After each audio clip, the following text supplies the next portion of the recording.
Good evening, everyone, and thank you for joining us for our last family education night of the 2022-2023 school year. My name is Kristen Parson, and I am the IEP liaison for Northstar's Career Center. I'd also like to introduce Holly Peel, who is the director of Northstar's Career Center. At the Career Center, we work with juniors, seniors, and young adults with disabilities to help them build career readiness skills they can use as they transition out of secondary education and enter the workforce. You can learn more about the different fields that we offer programming in on the Career Center tab of Northstar's main website, or you can reach out to us directly via email, and we'll be sure to post that contact information in the chat shortly. We are also very happy to have Kelsey Calder with us from GRTC tonight. Kelsey is a nationally certified travel training instructor who specializes in providing travel training to seniors and people with disabilities. Through her work, she makes public transportation and the resources around the Richmond area more accessible. Following Kelsey's presentation, our own Holly Peel will walk you through a checklist of easy to forget logistics that are a part of most job searches. As many of you have already experienced, Holly is well versed in these small but essential details as she has supported families with the transition process for nearly a decade. So without further ado, I'm going to turn it over to Kelsey, and Holly and I are going to turn off our cameras. Please remember that you are welcome to chat any questions that you have, and that there will also be an opportunity to ask questions at the end of tonight's presentations. All right, well, thank you so much. I'm going to share my screen and we'll get started. All right, so as Kristen said, I am Kelsey Calder from GRTC. And so GRTC is Richmond's public transit system, if you are not familiar with it. So a little bit about me, as Kristen was saying, I've, a nationally certified travel trainer, and I've been at GRTC in this role for over 7 years, almost 8. I was a licensed special education teacher before this. And as of now, actually, as of December, I have trained over 250 individuals and groups on GRTC's bus system. And as just an overall reminder for travel training, it is very flexible. And if you guys have any questions or like, hey, can we do this instead? I'm always happy to accommodate. So just the types of GRTC service, and this is going to go over everything, just to give you guys a little snippet of everything. So as of right now and until June 2024, all of our fixed route buses, which are going to be like the big city buses, and our care van, which is that door-to-door service for people with disabilities and seniors, they are free. It is free right now until June 2024. So just keep that in mind. So fixed route means our regular city, the big bus that you see on the road. It runs a specific route. Anyone can use it. They are usually numbered. So you might see like a 19 or a 7A, a 1A, 1C. Before the pandemic, when we had a fare, the max was $3.50 a day for a day pass. So it's still very, very cheap to use the bus if we ever go back to requesting a fare. If you ever see anything bus rapid transit, that is our Pulse bus. That is that blue and green bus that you see on Broad Street and down Main Street. It kind of mimics a metro or a subway because it always stops at certain stations, and those are going to be those big brick stations, not just a bus stop pole. And then we also have express buses, and that's going to be any express bus is going to have an X in the title. So 95X, 28X, and those are going to be more commuter buses. And at the time when we did collect fares, those were a little more expensive. So if you ever hear paratransit, paratransit is a curb-to-curb service that GRTC offers, and you do have to be found eligible before you use it. So I call it the caravan. So if you ever hear me call our paratransit service caravan or anyone else, that's what that means. And so it is shared ride, and so you might be getting on with a bunch of people. It might change daily. They might drop people off before they drop you off. Again, if we go back to collecting fares, it was about $3 to $6 per ride. So that is more expensive than riding the fixed route buses. We also have care on demand. Care on demand is like Uber or Lyft. And so that still costs money because that's a premium service. And if you are eligible for our caravan, you are eligible for care on demand. Minimum is $6 per ride. And then GRTC pays the next $15 of that, but I'll get more into that in a little bit. So this is the caravan service area. This is a map on our website, so you can access it. I also put the link down there for y'all if you need it.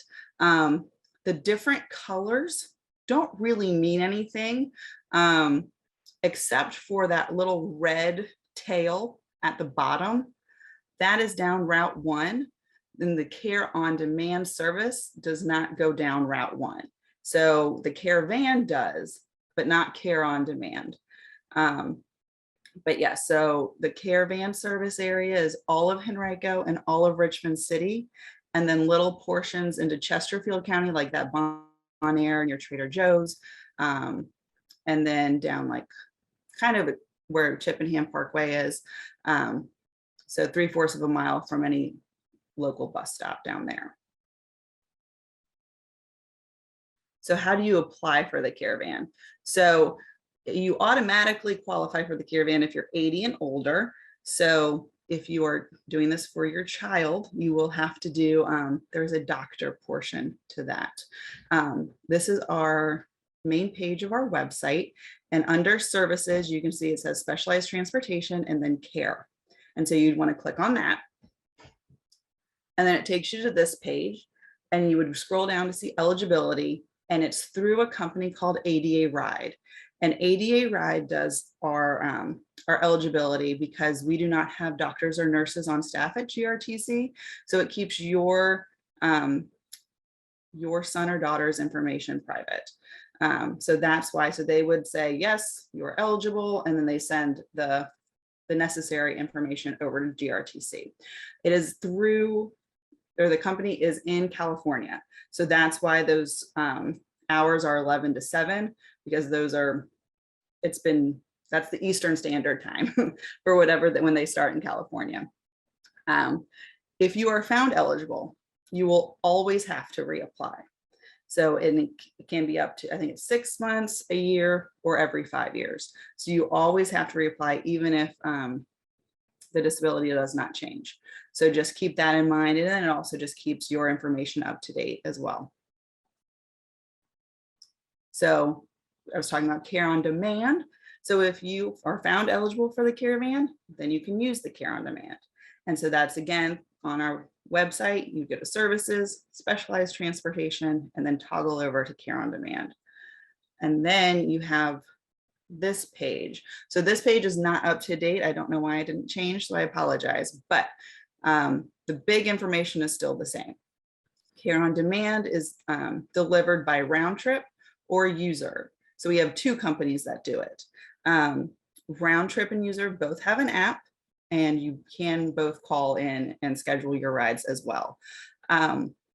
There's not much difference. I think Round Trip might be a little cheaper in the long run, but User is based in Richmond. So a lot of people like that. So when you call into customer service, you're actually getting someone who lives in Richmond if you have any logistical questions. But other than that, people have sang praises by both companies. So this is what I do. I am a travel trainer, and I teach people how to use our fixed route system, so our big city bus system.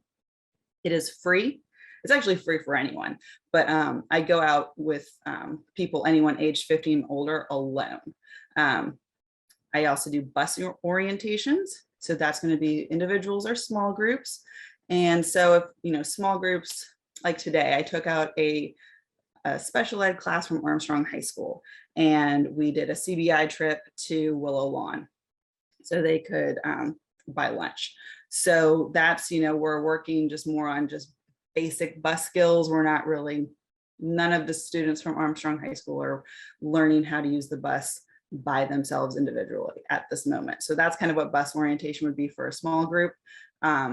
Also, I've had a bunch of people who've said, hey, since you guys changed the whole system, I don't know what to do anymore. And so they might just need one trip with me. We also have personal mobility device training, and that is strictly for our care customers only, but they actually come to GRTC and they practice getting on and off our different buses. This isn't that big of a deal now, as more of our buses are all the same. And when I mean all the same, they're all low floor. If you use a mobility device, we have a ramp that pops out. When I started at GRTC, we had stairs, so it was different with a lift. But yeah, so more and more, we don't have that many buses to practice that are different, but it is nice to practice getting on and off the bus without everyone staring at you, while they're waiting for the bus to go. So it does take a bit, of that little stress away from people. So what I do normally, what takes up most of my time, is one-on-one training. That is very personalized. So just as with, your child's IEP, that's kind of like what we're doing on the bus. We are learning all the bus skills that your child needs to master, plus pedestrian skills, emergency scenarios, what to do, where's a safe location, how do you plan your trip? So all of those skills we go over. And then one-on-one training can be as many times as needed to master all of the skills. Out of the 250 individuals and small groups that I've worked with, I think I've only told less than 5 people, had the conversation with them and or their case manager and parents that, it wasn't safe for them to go. So we definitely work on everyone's skills and meet them where they need to be met. So where does the fixed route go? Where do all the city buses go? You saw the caravan. These are not all of our bus routes, but this is just kind of like the overreaching places where we go. We go all the way out to Short Pump, past the mall to, there's a Wegmans and a Cabela's. We turn around in that parking lot where there's a Bon Secours area. We go past Regency Mall. In Northside, we go up to Azalea Avenue, kind of up to Chamberlain. And then we go all the way to the airport in the East End. As you saw earlier, we go all the way down Route 1 to Bright Point Community College, that used to be John Tyler. And then in the south side, in the bottom, we go towards Stony Point. And then, like I was saying before, just think of Chippenham Parkway as your cutoff. During the day, though, we do go all the way out to Centura College. But there are many more routes than this, and this can be found just typing in GRTC bus tracker into Google, as well as the website that I put over there. So some of the things that you might learn with me, and I wanted to kind of go over with y'all, because you would see these out if you are in our service area. This is a bus stop. It is a pole in the ground, and I don't know why it got cut off, but there is a circle at the top with a bus. And so this is our flag. And the cool things about this is these flags tell you a lot of information. So that little blue square with the snowflake, that means that bus stop is serviced during snow routes. So it didn't happen this winter, but in the past we've had to put our buses on snow routes. That just means the smaller side streets through neighborhoods are just not accessible. So that if you see that little snowflake and you hear that GRTC is on snow routes, that bus stop will still be accessible. We also have a stop ID number. I think this is one of the most important things that you would see on this bus stop flag, because every bus stop has a different stop ID number.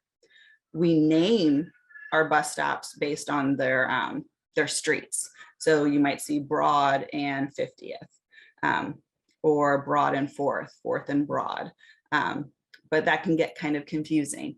But even if you see a Broad and 4th or a 4th and Broad, those are going to have different numbers.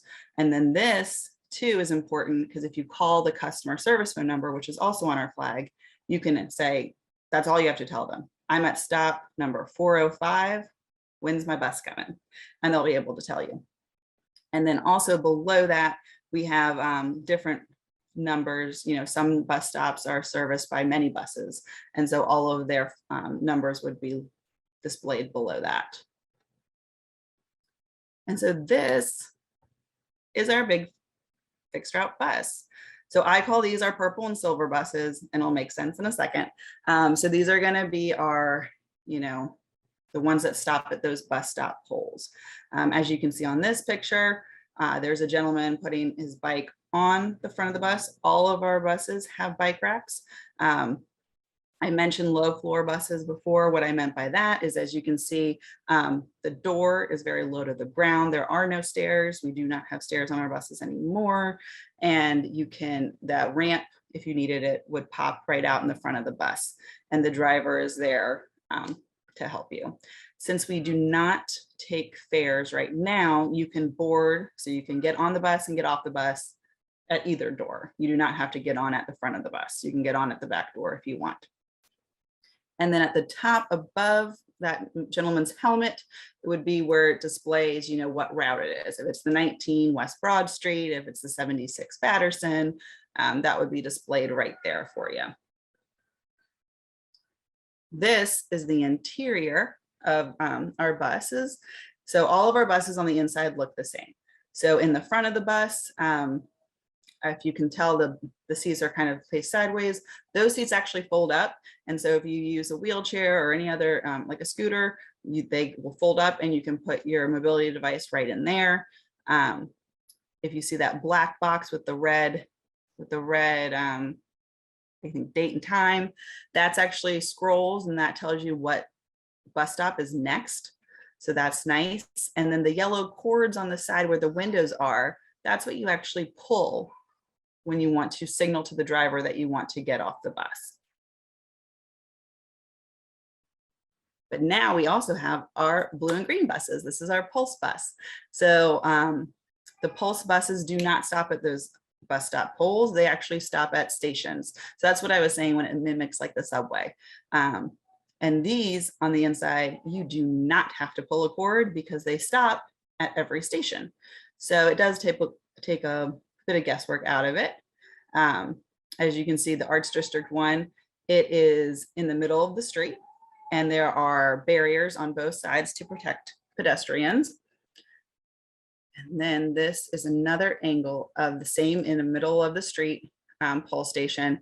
So they are very protected. They are connected to crosswalks with stoplights. So they have signals to get safely to the Pulse station if they're not on the side of the street. And then now an updated version is the bus lanes are painted red, and you would have, there's no ticket vending machine at these places. And another cool thing is as you can see those little green lights next to the Science Museum all lit up, that means a bus is coming in like immediately. So they start to light up and they get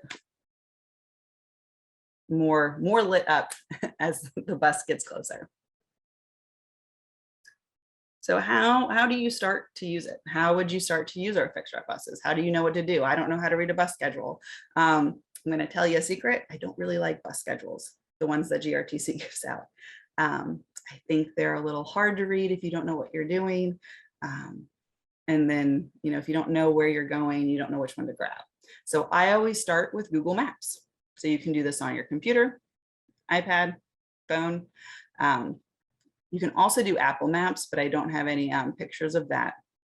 And I just found out tonight that your Career Academy has moved to the building with Northstar. So this was the old Career Academy address, but you can actually put that in. And I had it, you know, the bus leaving from Willow Lawn. And when you do this, your phone or your computer will probably give you car directions first, but we actually have a little transit button. And if you click on that, it looks like a little train up in the top next to the walking person, in between the car and the walking person. That actually ties right into GRTC's bus schedule. So that the schedule that I hate, that's hard to read, you can just bypass learning that by, you know, figuring out Google, which I think is a little more friendly. And then another cool thing is that you can click leave now, and you can decide, do you need to be at school at a certain time, at work at a certain time? Am I leaving school at a certain time? So you can kind of play around with that and figure out what works for you. So what Google will then pop in, if everything's looking good for you, it'll give you options below that in the white. So where it says 18 and has a little square around it next to a little bus icon, that means that's bus 18. And then it tells you where to wait and all those good things. And it also will give you a map of the route. So I'm looking from left to right, and it is a lot of information. So if you don't understand tonight, please don't be discouraged.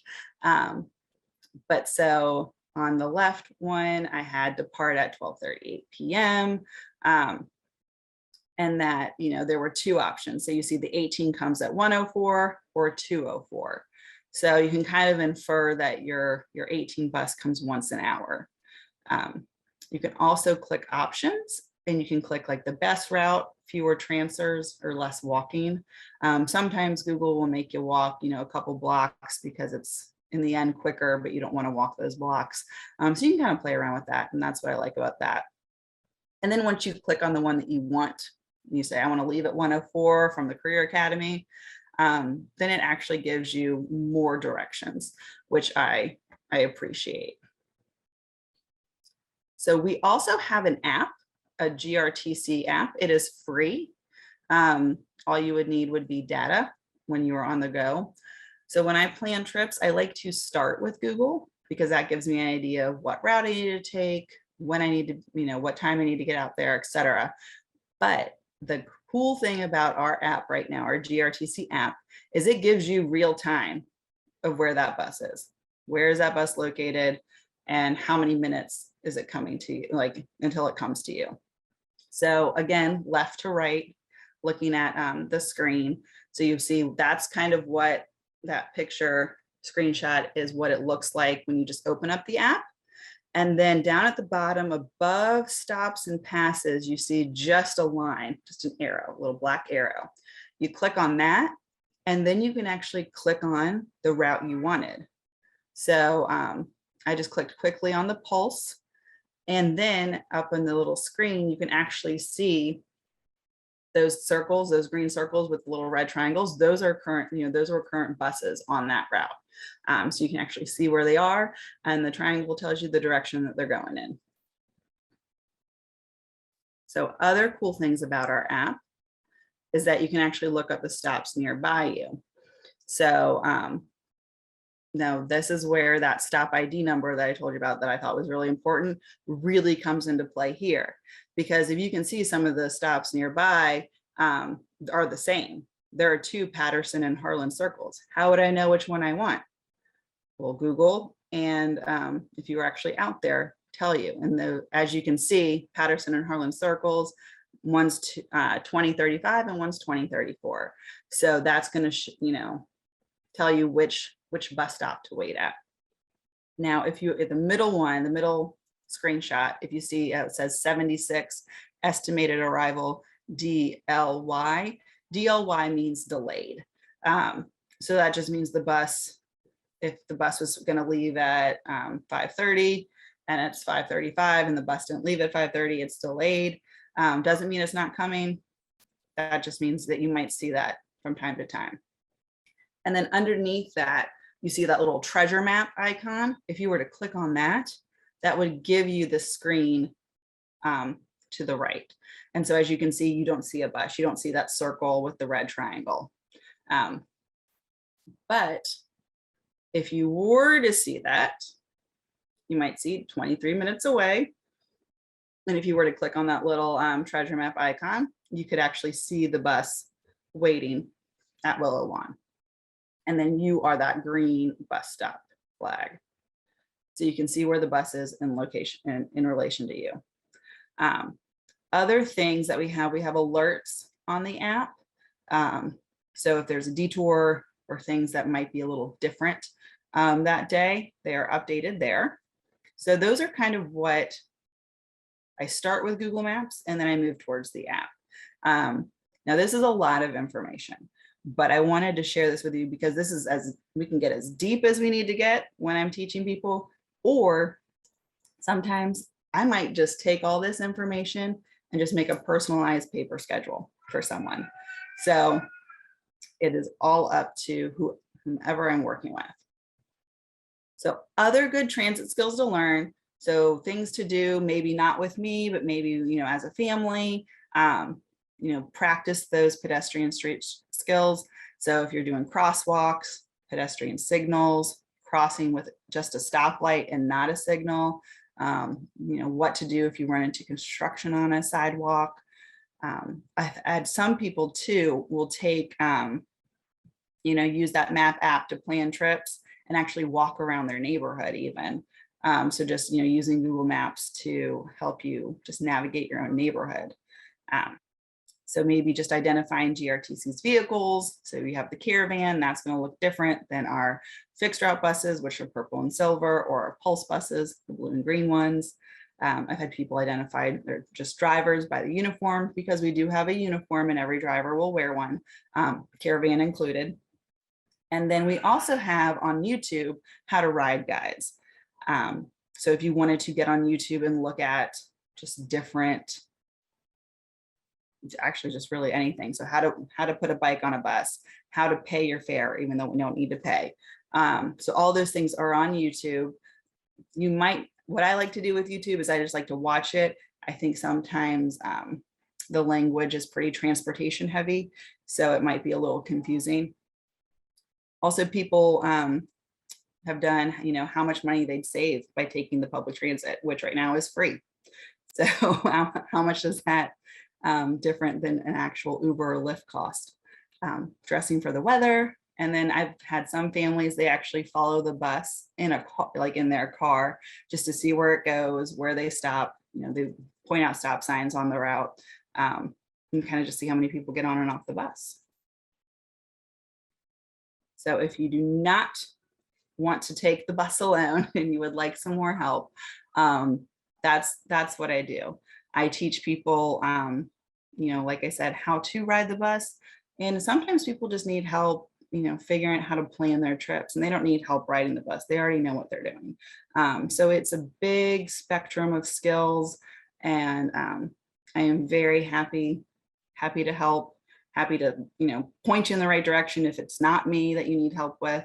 I am out in the public all the time. So if you do try to get in contact with me and haven't heard from me in a couple of days, trust me, I will get back to you. But please, I have my email listed. I also have my phone number. Please leave me a voicemail, or shoot me a text message if that's easier. But yeah, that is me. And I have worked with a couple of Northstar families over the years as they've, transitioned to living alone. So it is scary. Transportation is scary, but I hopefully make it less scary. But yes, so that is me. And if I can stop sharing my screen, there we go. Thank you so much.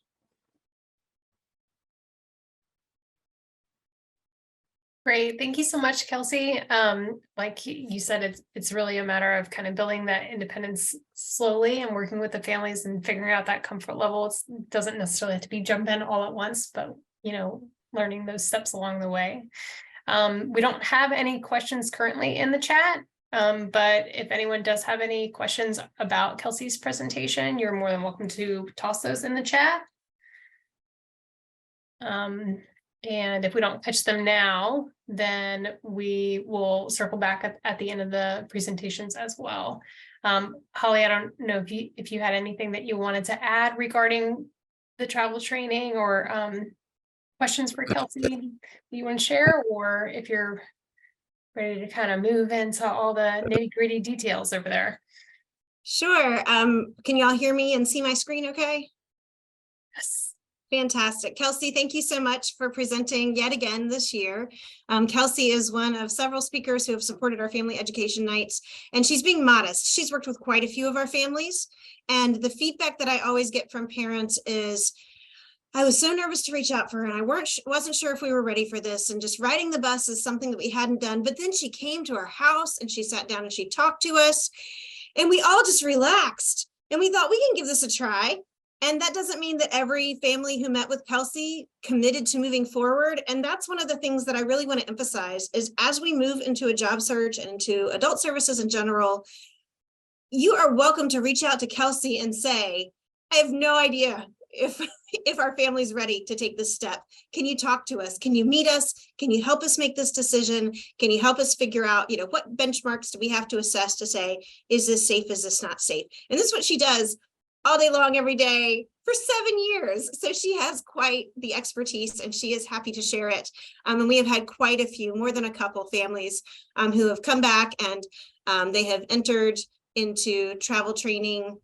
Some of them do it as a backup, some of them do it as full-time. And I just made a couple of little detail notes because that's what tonight is all about, is all the little details. And I'm going to hit them as I go through and hit my transportation slide. So thank you so much, Kelsey, for your time and for supporting this series, because this is a really, really important topic. I've seen a couple of chats pop up. One of the questions, let's see, let me do them in order. Are there any challenges with students with disabilities encountering difficult riders on the bus? Yes, that can happen. I will say that a lot of when students are riding, it's going to be for a reason. They're going to be going to work or, to school, things like that. So they're going to be at a certain time every day. So eventually you are going to be running into the same riders, doing the same thing. They're also going to work, they're going to school, they're going to the grocery store, and they like to go at 8 o'clock in the morning. So it usually doesn't happen. But when there are difficult riders on the bus, one, you always look towards the driver, seeing what to do. That also can be seat placement on the bus, whatever makes the student feel more comfortable. If they like to be closer to the driver, you can also stand near the driver, depending on comfort level standing versus sitting. Some people also like to just sit way in the back and just put in some earbuds and put on sunglasses and just go.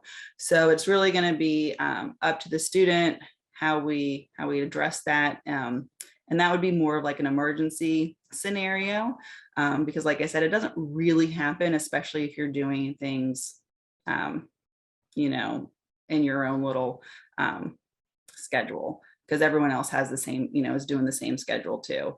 But that can happen, and we kind of figure out what works for the person. A lot of people, even if they don't listen to headphones because it's too distracting, they just put them in and pretend. They have sunglasses, and you don't really need them in a bus, but just to kind of say like, hey, I'm zoned out, I'm not paying attention to you, I don't need to pay attention to you. That I think is the easiest thing to do. But like I said, it's going to be very flexible and based on the person. Thank you. Great question. And again, I appreciate your time. All right, is everybody ready? This is one of the most challenging presentations of the year because it is a series of little things to think about as we are getting ready to start on job searches. So I know a number of people who are attending might have a student who's at Northstar, who is maybe exiting high school completely, or maybe they're coming back, or they're going into college. Maybe they're coming back and doing more high school. Maybe they're coming back and doing Career Center as an adult. All kinds of different scenarios. But we are kicking off the job search season hardcore when we come back from spring break in April.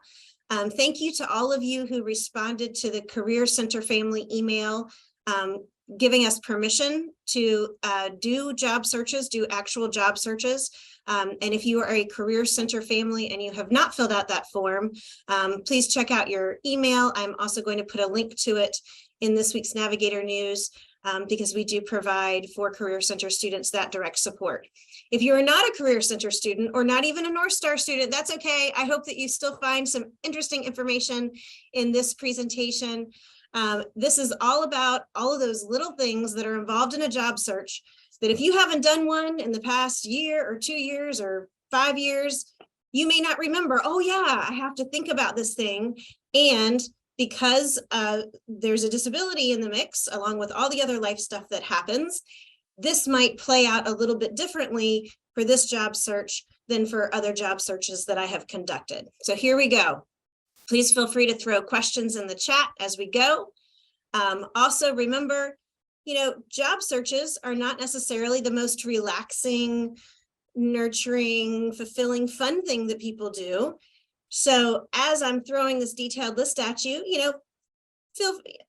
my recording is going to be posted later online. You can just watch me and just pause me and take a deep breath and come back when you're ready to hit the next thing on your to-do list, because I fully respect and recognize that I'm talking to an audience of people who have a lot of logistical coordination that they deal with all the time. So the purpose of this is just to have a checklist to make sure that you have thought about all those little things as you move forward. So first question to ask. If you're looking for a job, you want to ask yourself, what kind of supports do I need during my job search and while I'm working? The answer to that may be, I'm going to independently do this job search, and I'm probably going to work independently as well. So I'm looking for a competitive job, be it full-time, be it part-time, but I'm going to look for that job, and maybe somebody in my family is going to help me. That's great. A lot of people get help from their families. A lot of people get help from friends. My husband's a recruiter, so we get friends calling our house all the time, getting him to look at resumes and practice interview questions with him from all different walks of life, from all different times in their careers. So relying on friends and family and adult allies in your life is a great way to kick off a job search. Some folks, though, may need a little bit more formal support, which is available through the Department of Aging and Rehabilitative Services. So a lot of times people call that DARS. That's the Virginia State agency that's responsible for vocational support for people who have disabilities and who are aging. We did a full-on family education night about that back in November. So I'm not going to go into a lot of detail about that organization or the services they provide, but I did link it for you here. There are 2 ways to get supports through DARS. One is through pre-employment transition services, and I have linked for you here the PowerPoint that was presented by Amanda Habel from DARS, and it is linked on our website as well. And then the second place that I have linked this information, just as a refresher, rather than trying to hit it all now, is this is directly linked to Northstar's Career Center Transition to Adulthood webpage. So you go to our webpage, you go to Career Center, and Transition to Adulthood is in that drop-down menu. Any of our family education nights are posted here with some evergreen materials on that topic, then with the PDFs from the presentation, and then you can actually watch the recording. So that's what I was saying, is you can watch me later and pause me all you want. And that's true of all of our family education nights that we have presented this year. So if you're busy, you weren't able to get it, or you can't quite remember everything because it's a lot of information all at once, please go back and take advantage of these resources. We leave them up all year until the summer, when we take them all down again, and then we will start posting them again as we go through the school year next year. We take them down because this is very time sensitive information, and regulations and rules are changing all the time, and we just don't want to leave up information that is a little bit too dated. All right. So pre-employment transition services, these are designed for students up through the age of 21 who are enrolled in a DARS recognized education program. The definition of a DARS recognized education program is something that you can explore with your DARS counselor. It means that you are in high school, you haven't graduated from high school yet, and or you're in a program that's degree bearing or in a recognized career training program. The definition of those has been a little bit of there's been some additional guidance that has come out to define those. So that is something that your DARS counselor can work with you to identify whether or not you are in a program that falls under that designation. Long-term employment services, remember, they're called vocational rehabilitation services, or VR services. These are the bulk of the services that DARS offers. And those are adult services. So some people do pre-ets when they are still in high school and they're just kind of exploring, trying to get a handle on what is available out there. And people who want to have these services long-term, they do have to demonstrate eligibility for the services, and they can move forward. And you don't age out of those services. That's the adult long-term services that you will have. Here's the kicker that I really need everybody to hear. If you want support to find employment as you exit school, whether you're doing it for this upcoming summer, or if you want support through pre-ed services, you need to let your DARS counselor know so you can set up a meeting, because most of those services are provided not directly by DARS, but through an employment services organization. That is most of the services for students we work with. That means that you have to meet with the DARS person, and then they have to send a referral to a third-party organization called an ESO. And then that organization has to set up an intake with you. Usually takes about 45 minutes, and then services begin. Oftentimes, setting up the first meeting can take 2 to 4 weeks. Setting up the second meeting can take 2 to 4 weeks. We're looking at spring break here pretty soon. We need to get this ball rolling if that's what people want to do. And that has to come from the client and or the client's guardian. So if you're an adult and you're looking for work, I can't email DARS and say, hey, Johnny's ready to get a job. John has to email and ask for those services because these are client-driven services. We sure would appreciate being copied on that email because we're trying to juggle all of these services together with many, many families. So it helps us be in the loop of where you are in that communication sequence. But you have to reach out and you have to say, hey, we're ready to work with someone to have support with employment this summer. All right. Just a little bit of a deeper dive into what a pre-EDS work experience is. Okay, remember, this is for folks who are still in high school. This is a great opportunity because historically, what a lot of our students missed out on was that first summer work experience, flipping burgers, working at retail, working at a grocery store, something like that, that just got their feet wet in terms of moving into the workforce, right? They would work with DARS to do long-term career searches, but they had a hard time just getting that first summer job. Now there is the opportunity to do a summer work experience, and this is through pre-EDS services. The parameters of this are that it can last anywhere between 3 and 8 weeks or up to 120 hours, whichever comes first. It's going to happen in a single business. It could be supported by a skills trainer, and it can either be with an individual or group of students. There's even a new brochure that just hit the presses. Check this out. Isn't it pretty? So this gives you a little bit more detail about what that summer work experience looks like. Here's what I need everyone to really hear. The capacity to receive these services is limited by the capacity of those employment service organizations. So if the employment service organizations in Central Virginia can only support 50 summer work experiences because that's how many people are employed as job coaches, that means that's all they can support, right? The supports aren't magical and they don't come out of nowhere. So if this is something that you're interested in doing, now's the time to send the email off to your DARS counselor and say, hey, please send in a referral for me. I really want my son, daughter, or I want to myself have one of these summer work experiences. If you're not sure if you would get some support for a job under VR as an adult, vocational rehabilitative services, or under pre-EDS, that's okay. They're used to helping you figure that out. So you can go ahead and send the email and say, hey, I watched this presentation. I'm still not totally sure where I fall, but I definitely want support with a job search. Go ahead and send that email so we can get that ball rolling. All right. So we've talked about the 2 ways you can get formal supports through DARS to move into employment. What will happen next is, for most students under Northstar, they're going to be working with a job coach or employment specialist most of the time for Northstar folks. And for folks who are traveling a similar journey, that's going to be through an employment services organization. I'm qualifying that because if you look at DARS at large, they actually deliver most of their services in terms of what they do statewide directly. However, that's because most of their clients aren't necessarily traveling the journey that a Northstar family might be traveling. So once they get an open case and you start to work with a job coach or employment specialist, what's going to happen is the DARS counselor is going to allocate a certain number of hours for that employment specialist to work on your case. And a lot of times when it's a job application or job development process, that might be, I don't know, 10 hours, something like that. Sometimes less than that, a month to work on a job development process. That's really important if someone is working on finding a customized position, maybe a shared position, a carved position.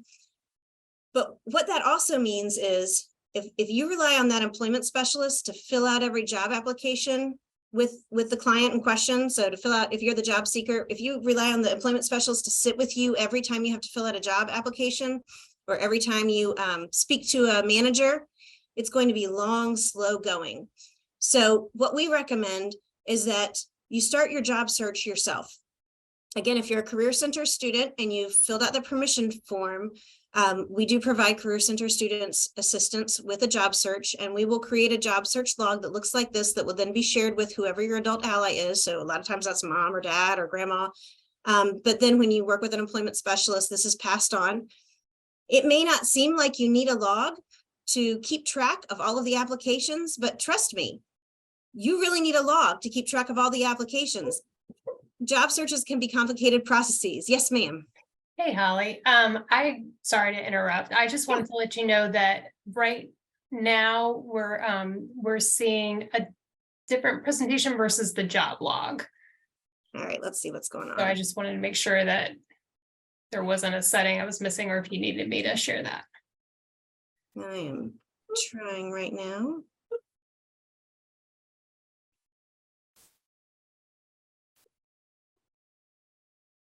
How about now? Yep, got Job it. search log? All right, Yes.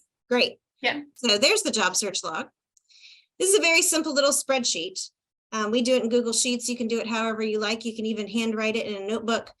But as you're going on and filling out job applications, it's really important to note your logins.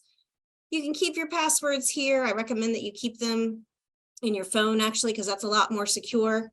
I also recommend that students choose a password that is specific to their job search, and that they use it for every login that they use when they create an application and log in. But this can just help you keep track of all of those different places that you're looking and applying. And if you decide not to apply somewhere, you can also make a note of that. So here are some things to think about that are noted in that spreadsheet. So there is all Northstar students and most school students will have an email address associated with their school. This is just a reminder that you will need a personal email address.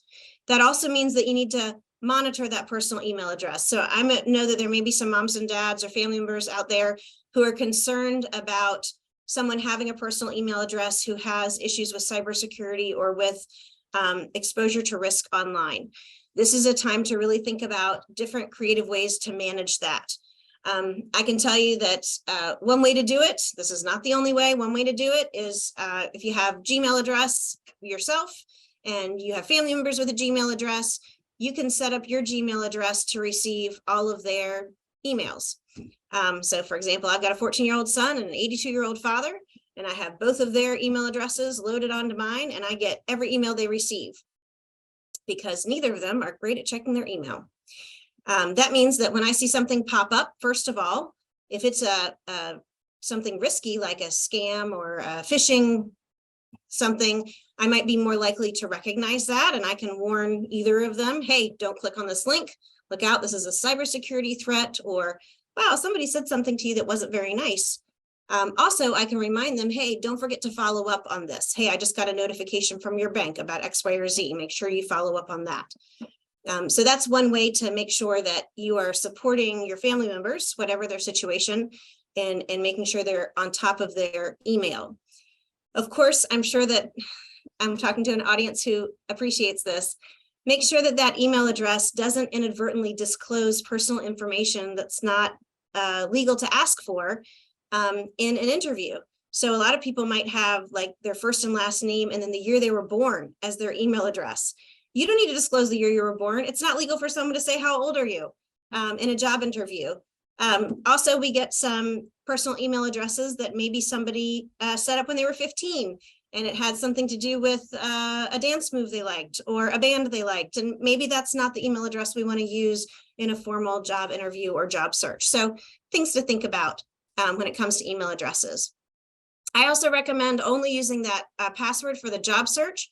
And that's because you just never know who's going to get hacked, right? And who is going to have access to those passwords. And isn't it better for that password to not necessarily be the same password you're using for your bank account or for something really private like your email? That way, if somebody gets their hands on that password because you've had to put it on 10 different websites as you applied for jobs, all they've got is access to the exact same job application information that you put anywhere. So it's just another level of security. Something to think about. Almost all applications these days are digital, and they almost all go through portals. So I was working with a student the other day. He was applying to Food Lion. In order to figure out where the application was, you scroll down, you go to careers on Food Lion, and you have to log into their portal. That means you have to create an account and you have to sign off on terms and conditions and a privacy policy, just like when you are creating any account online. These can be challenging, and sometimes we're tempted to just click, yes, I read the terms and conditions, and yes, I read the privacy policy. I always read those with every single student. I am more diligent with students than I am necessarily for myself, because it is amazing what some of those privacy policies say. I will say there are many employers who are very, very respectful of people's privacy. There are at least 2 that I have encountered in the last week where if you sign in to their online portal with Gmail, you give them access to your entire Google Drive. No, you can't have access to my Google Drive. I'm going to sign in with email, not with Google. I'm going to make sure that I keep my information private. So teaching students about privacy policies and terms and conditions, I'm sure everyone is working with their family members on privacy. Now's the time to really beef that up, because depending on where you're applying, you might be dealing with different levels and ethics about what people do with people's private information. More and more cell phone numbers are required, and oftentimes, in fact, every time this calendar year that I've been working with students, they ask permission to communicate by text. So keep in mind, if you don't have unlimited data rates will apply, and you can't necessarily censor which employer is going to text what time. So think about that if you want to give permission whether or not to be communicated with by text. And then keep in mind you're going to need a resume. So there are lots of resume formats out there. The advice that we received from some recruiters who looked at our students' resume was to create a second column that really highlights their skills, because if a recruiter is looking quickly at one's resume, they're going to look at the column on the side. All right, Ms. Parson, help me out. Can you see the resume template that I just threw up?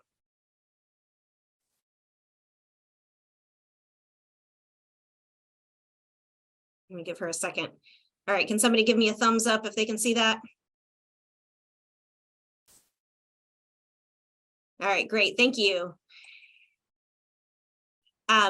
This is just a simple template from Google Docs, okay? It's not rocket science, but this is the one that has the skills pulled out here. So if a recruiter is going through a stack of 50 resumes, they can just skim and see what specific skills are available. A lot of times for a young person applying, they're going to have maybe specific skills like, I know how to work on a bandsaw. I know how to operate this type of machinery. That is more specific and to the point than any kind of work experience or volunteer experience they had. That's also important, but it's nice to cut to the chase. All right, now I am back to my presentation. Can everybody else see that?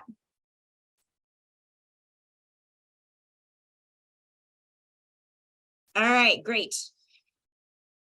All right, so that is the application. Let's talk about a job search routine. We have a lot of students who do an excellent job of using, sometimes they're called task analyses or procedure checklists. So here's a template that people are welcome to rip and adapt as it works for them. This is just a way to help their young person look for a job. Remember, this is not something that you sit down with somebody once and do. When you look for a job, you want to spend probably an hour to 2 hours a day. Okay, maybe 30 minutes to an hour and a half a day. looking for a job, filling out applications, checking email to see if you've gotten any information back, doing all the things you need to do to network to see if you can find that job. You're not just going to fill out one application and hope for the best. You're going to fill out 10 to 15 applications, and that's going to take time. So here's an example of a routine. We want to start with that log. What I tell students is to go to Google Maps and enter their address. A lot of them have parameters on where they'll work based on where they live because of that all-important transportation issue. So you can open up Google Maps and zoom in and see all kinds of different businesses around your house. You can also then click on that business and use the feature that Kelsey told you about, where you can see, can I take the bus here? That will also tell you, can I take a caravan here? That can also help you if you are a new driver and maybe you don't want to drive on the interstate during certain hours. You can change your settings for Google Maps and see, you know, if I only want to take secondary roads, how long would it take me to get there? So you can choose to the business. You can go straight from Google Maps to the business's website. You're going to have to navigate and find where they say careers. And then you typically log in. And I mentioned that because a lot of our students apply to retail establishments. And when you go to their website, you can log in right away to that retail establishment. That's you logging in as a shopper. So I usually have to point out to students, hey, we're not going to just click login when we go to Kroger or when we go to Target is another one. I want to scroll all the way to the bottom till I find that word careers, click on that, and then I log in, and that's going to get me into their HR and recruiting system. I'm going to fill out that application completely. If they ask for a resume, I'm not going to share a Google Doc. I'm going to download it as a Word or a PDF and upload it in order to keep my information secure. I'm going to make a note of the application on my log, and then everybody who is filling out these applications, they're being read by somebody who's reading through dozens of applications. So how do you make yourself stand out? You definitely want to make a follow-up phone call. Also, visit could be possible for someone who feels very uncomfortable speaking on the phone, going in live somewhere and just saying, hey, I wanted to let you know I'm really excited about the possibility of working at Trader Joe's. And look, we have a sample script here. It's a great thing to practice. Again, please feel free to copy this script and then adapt it to your needs. You just want to call that person up, ask to speak to the manager and say, hey, I want to let you know I'm really excited about the possibility of working at Hot Wings.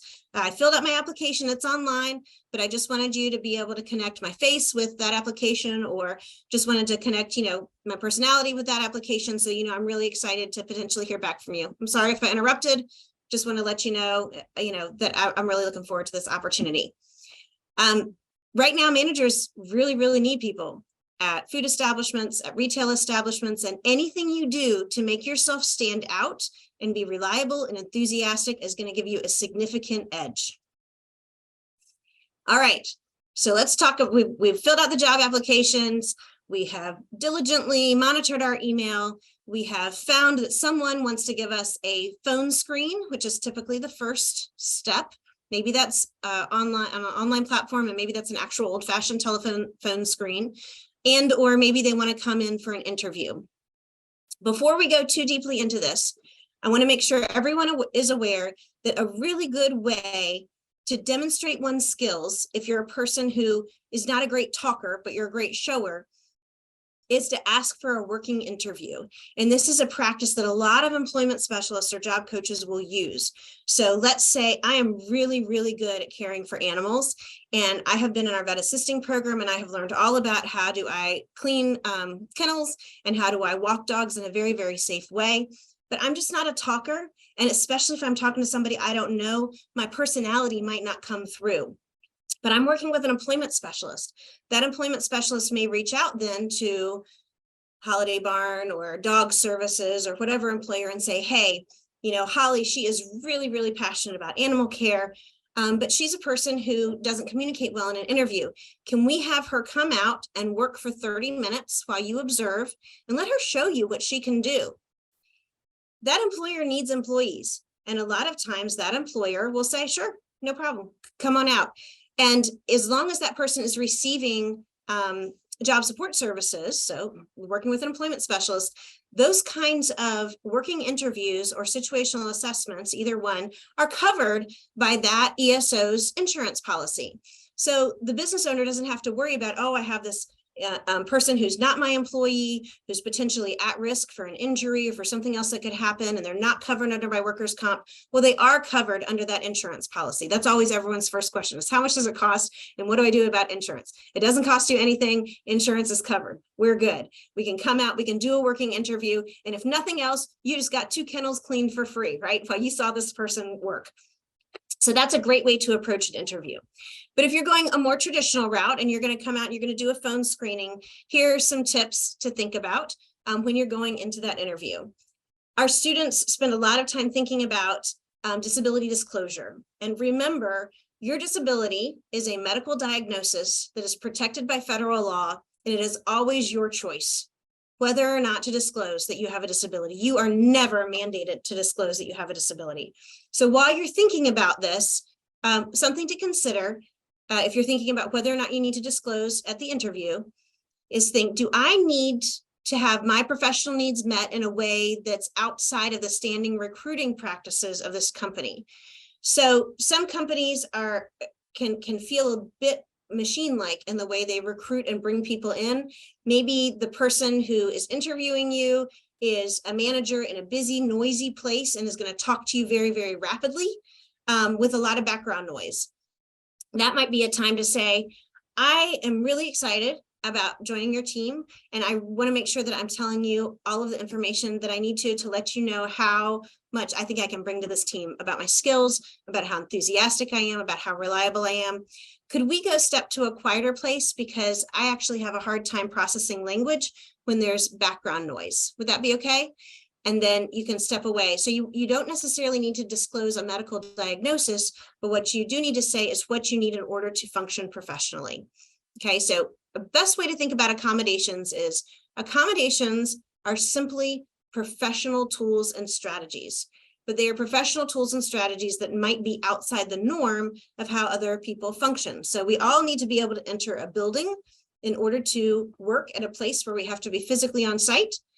But some people need different ways to enter a building. They might need a door to be set up differently. They might need steps to be set up differently. They might need railings to be set up differently. But our professional need is the same. As if that job requires we be on site, we all have to go inside, right?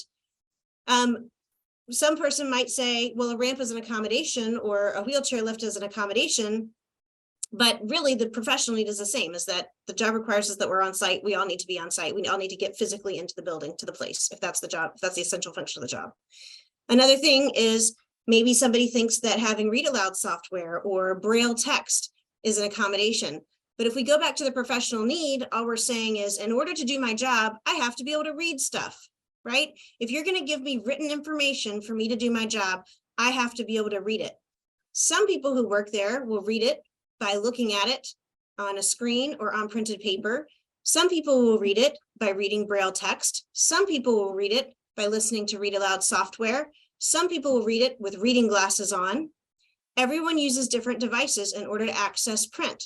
Sometimes that's called an accommodation, not because that person has a special need to read the information, but because the tool they use to read the information is outside the standard practice of that business. Okay, so think about that when you're disclosing your disability. You're simply saying, hey, I need to do this job. I'm capable of doing this job. I'm motivated to do this job. This is the tool or the strategy I need to do the job that you need done for your team. All right, more interview information. Practice common interview questions. You can find a million of these suggested interview questions. If you just Google common interview questions, you'll have all kinds of hits. We ripped some from Indeed some years, from Glassdoor or ZipRecruiter some years. It's not rocket science. I'll let you do those. So I just pulled out the ones that sometimes our students struggle with a little bit to highlight those. This is not a comprehensive list. So think about when you practice interview questions, rehearsing is good, but don't confine yourself to a script. So a lot of times people will print out these common interview questions, they will write out answers, and they will practice the script. And then they sit in the interview, and if the interviewer asks something that's a similar content to the interview question, but didn't follow the script, that can really throw some of our students. So as you're applying for a job, keep in mind, you want to think about the content of the question as opposed to rehearsing scripts of answers. It is totally okay when you're asked a question to say, wow, that's a really good question. Let me think about that just for a second. Or that's a good question. I spent a lot of time preparing for this interview because I was so excited about it. Let me just check my notes and see how I got my thoughts in order for this question. You're demonstrating your enthusiasm for that opportunity. You're also showing that you prepared. And everybody's nervous in a job interview. It is totally okay to say, wow, I'm excited about this, but I'm also a little nervous. Let me just look at my notes and make sure I give you the best possible answer I can. Every job interviewer knows the person they're talking to is nervous. It's completely a normal fact of life. So it's okay to acknowledge that. And it's okay to refer to notes or take a moment to think. If you let them know, well, this is really important. Let me make sure I say this right. Okay. It's okay to have that pause and that explanation. There's more interview tips. We just keep going. One of the things that's really important to think about when you are answering interview questions is it's actually not all about you. If I am a manager of Food Lion and Holly Peel is applying to work at Food Lion, I want to hear her say, wow, here's the reason why, not why I want a job, but here's the reason why I want to work at your store. I'm really impressed with how you always have, your produce is always out and it's fresh, and you do a lot of farm to table service here. And that's something that is really important to me. So I would love to be a part of your team because of that. Or I want to work at your Target because I shop here all the time and I've always gotten excellent customer service. So when I decided it was time to get a job, I knew I wanted to work here because every time I come in the store, I feel so good and I feel so taken care of as a customer. And I want to be a part of the team that provides that sort of service. Or I want to work at Noodles and Company because this is just a really special place. And I love how your food is so fresh and you're so committed to having really healthy ingredients. And those are values that I have as well. And so I want to be a part of a team that shares those values. You really want to show that you are invested in making this business the best business they can possibly be. A lot of times interviews start with this question that throws everybody. And it's, tell me a little bit about yourself. Right? It's just like a general ice-breaking question. And I always bring this one up because this can be really tricky for some of our students. Some of our students will hear that question and they will answer quite literally and provide a lot of information about themselves. This is not a great time to overshare about yourself. So prepare for a question that's something that's broad-based and just sort of a kick off the conversation question. And in your mind, you want to be able to say, well, I'm really good at typing quickly and keeping paperwork organized, right? One strength about yourself. And, I'm also really good at providing excellent customer service and explaining things to people on the phone. So that's a skill that I have. And I would really like to be part of this team because when I needed help with IT support, I would call your number and I would always get the support that I needed. So one reason why I want to work at your company. And then also, I'm just the most enthusiastic YouTube watcher of your channel that there is. I'm a huge fan. So something that's a fun fact that the interviewer will probably pick up on and try to chit chat with you a little bit just to break the ice and get to know your personality. So when you prepare for the question, tell me about yourself, be prepared to say something about a strength, a skill, a reason you're motivated to work at the company, and then just one fun fact about yourself to use as an icebreaker. I went to college with a young woman who had been Mickey Mouse in Orlando at Disney World. She said she would never take that off her resume because every job interview she ever had, that was the first question the interviewer asked her. Didn't matter how many degrees she had, didn't matter how much work experience she had. Everybody went straight to the fact, what? You were Mickey Mouse? And that kicked off the interview and just helped everybody relax and let her personality really come out.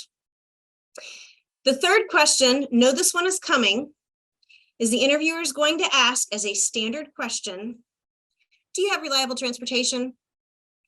We know, based on the training tonight, that your answer to this question in your head might be complex. When you are sitting in a job interview, your answer to this question is yes. That's it. They don't need to know that your grandma drives you except on Tuesday when she has bingo, and then your brother drives you unless he gets a job, and then your dad's going to drive you, but sometimes he travels with his golf buddies. So mom says she's going to call you an Uber on those days. They don't need to know any of that. All they need to know is, do you have reliable transportation? Yes. The plans that you make to make sure that is true happen outside of a job interview. Inside of a job interview, do you have reliable transportation? Yes. That's the end of the story. All right, and here we are at the end of the interview. Most interviewers will ask, do you have any questions for me? This is a great time to ask, to say thank you for their time and for their willingness to listen and work with you and support you during the job interview, and also to say, always have one question that you prepare, and a common standard one will be, can you tell me a little bit more about the hiring process? You know, what are the next steps? When can I expect to hear if we can move forward or not? And whenever you finish an interview, within the next 24 hours, you want to make sure you email that interviewer a thank you note for their time and for their support during the interview. And again, let them know how excited you are to have the job. All right, 6:12, and we're going strong. That's interviews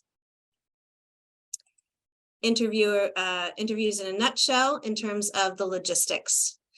So let's say now you get a job offer. When you have had an interview or any kind of response, make sure that you are checking that email or that text really regularly for an offer. A lot of times when an offer comes through, it will come through with links or instructions for next steps, and these links expire. Sometimes they only last about 48 hours. What we have seen happen in the past is that the student will be going through a job search, and that will be a challenging process. Then they'll get the interview, and that can be stressful. And they'll get a follow-up interview, and they work really hard to make sure that that happens. Then they get the email with the offer, which is so exciting. And they go around and they tell everybody, I got the job, I got the job. And everyone's so excited and celebrates. And they never emailed back to say, yes, I'll take the job. So make sure that they're emailing back and saying, yes, I accept. I'm so excited. I really want to work there. And then click those links and take whatever next steps there are in the hiring process. Do not let the time pass without keeping those links live. All right, and that is sort of a transition into the next stage in terms of the logistics of the job search, which is onboarding. And this is where it's really, really important for our job seekers to be working closely with their adult allies and their supports who are going to help them. Because whether you're working with an employment specialist or not, there is a lot about onboarding where the adult ally in their lives, whether that's mom or dad or someone else who is supporting this person, really have to be on board with coordinating these pieces. So just like any other new hire, that new hire is going to have to fill out tax paperwork. And these are young people who have maybe never filled out a tax form before. They're not sure what an exemption is or how they're going to fill out that paperwork. So an employment specialist can't make that decision for them. A teacher can't make that decision for them. So make sure that you're thinking about, what is that tax paperwork going to look like, and how can I help my son or daughter or sister or brother fill out this information. Another big one that is newer this year is with onboarding documents, you're going to fill out payroll information. And for the first time this year, I've seen a couple of employers who at the time of application say, you're going to need bank account information at the time of hire. That means that very few companies anymore pay with checks. They're almost all doing direct deposit now, and they expect you to walk into your onboarding paperwork meeting with your bank information so they can go straight to direct deposit. This is especially true, it looks like, from what I can tell from the trend, for companies that hire a lot of young people, because a lot of young people don't necessarily have bank accounts. So if you're doing a job search, think about how you're going to answer this question. Do you need to go out and open a bank account with your young person? Is that going to be, with maybe mom and dad are on the same bank account as a young person, or is this person going to have their own bank account? And then how are they going to manage those pieces of filling out this information? So that's an important shift. We've seen that strong trend for years, but until this year, I didn't see anyone have to sign off that they would have that information at the time of hire. So that's new. Keep in mind that all employees in the United States at time of hire have to show proof they're eligible to work in this country. So there's a list of documents that are available. I've linked it here. You can follow it. Where you have to fill out an I-9 form, which shows that yes, I'm legally eligible to work. So a lot of young people, if they're starting out, if they haven't gotten a driver's license yet, they might not have a legal ID. You don't have to have an ID. You can use a combination of other documents, but it may be that the family hasn't put their hands on those documents in quite some time. Maybe you don't remember the last time you touched your son's or daughter's birth certificate and social security card.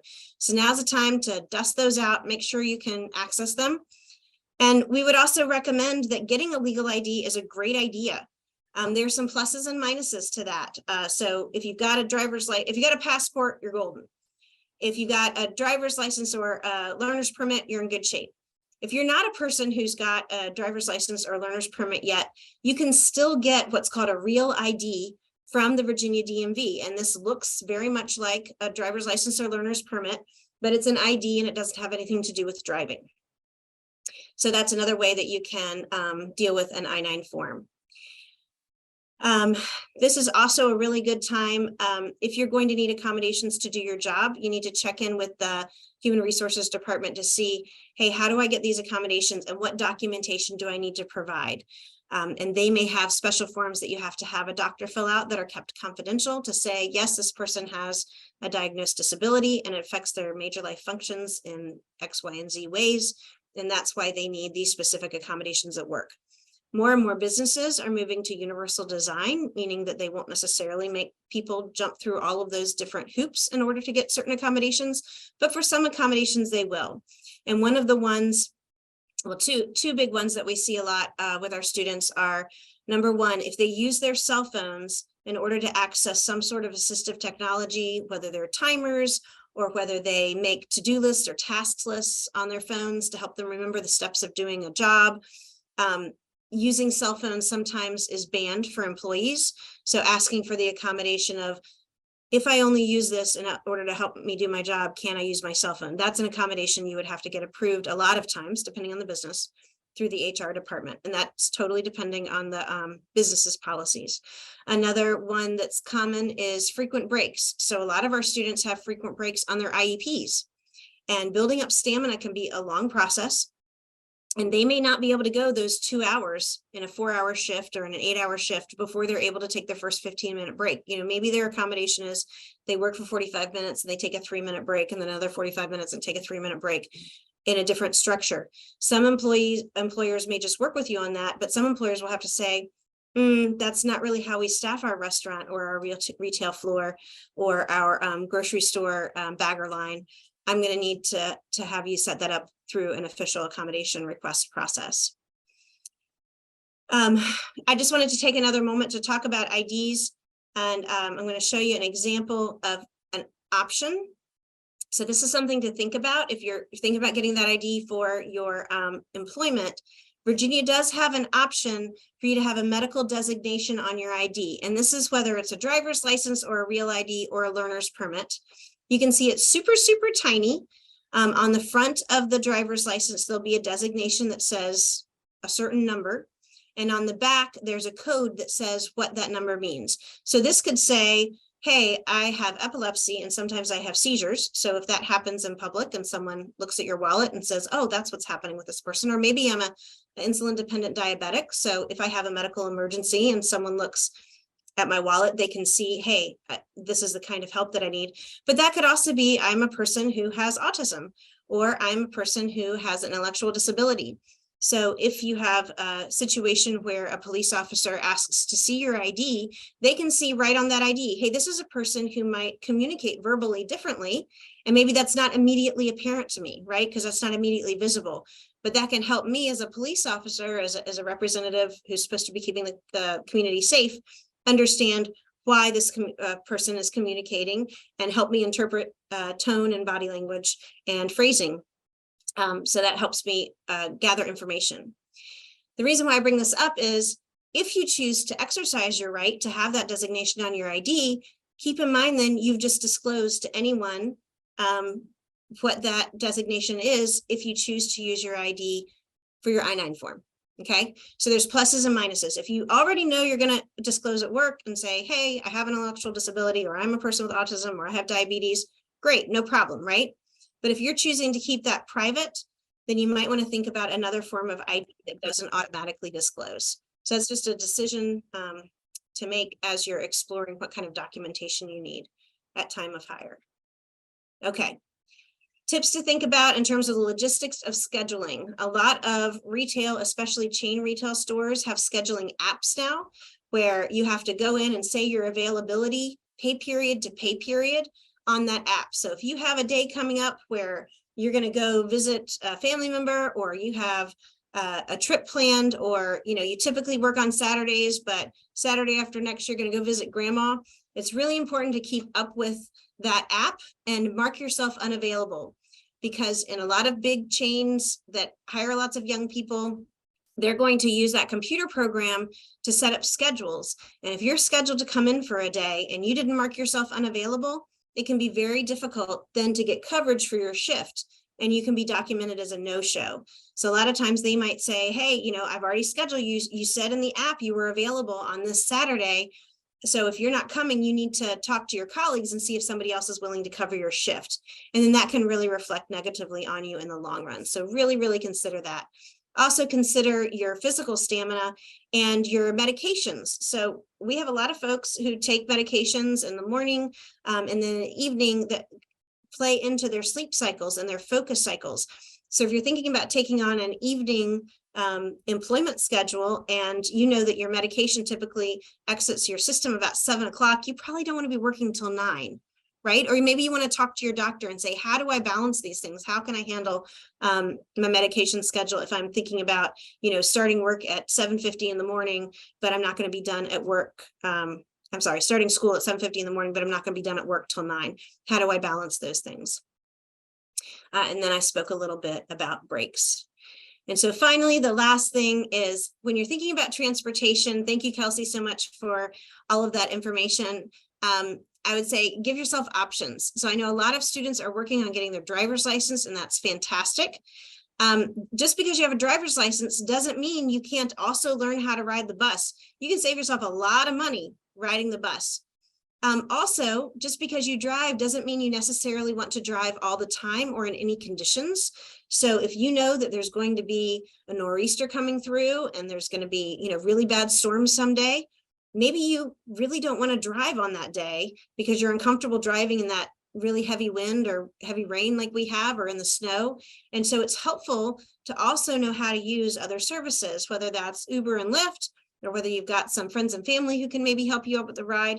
But also it's helpful to go ahead and get that care card that Kelsey talked about, to have just in your wallet as a backup to either use, that care on demand service, or to schedule supported transportation ride, or to ride the bus.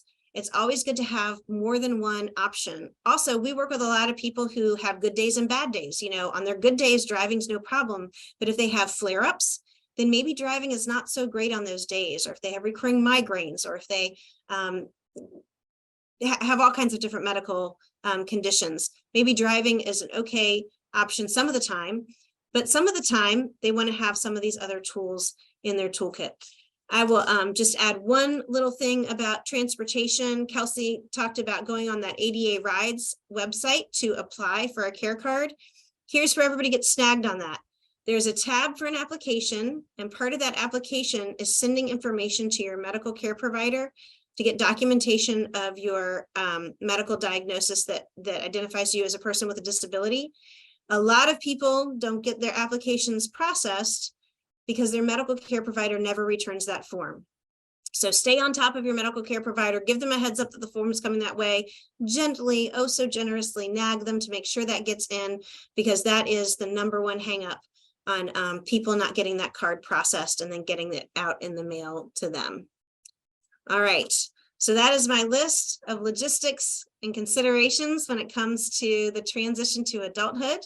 I am open to questions if anybody would like to ask any. Let's see. Is this about transportation or how to do an interview? This is about down to the details, logistics and transportation. So transportation is the biggest logistical issue people have with exiting to employment, but my presentation was a long list of considerations.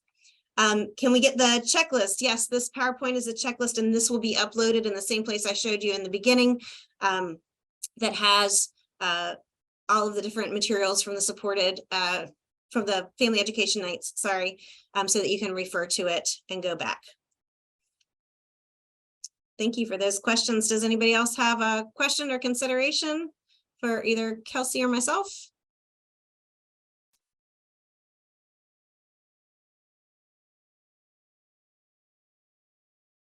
All right, well, thank you all for joining us.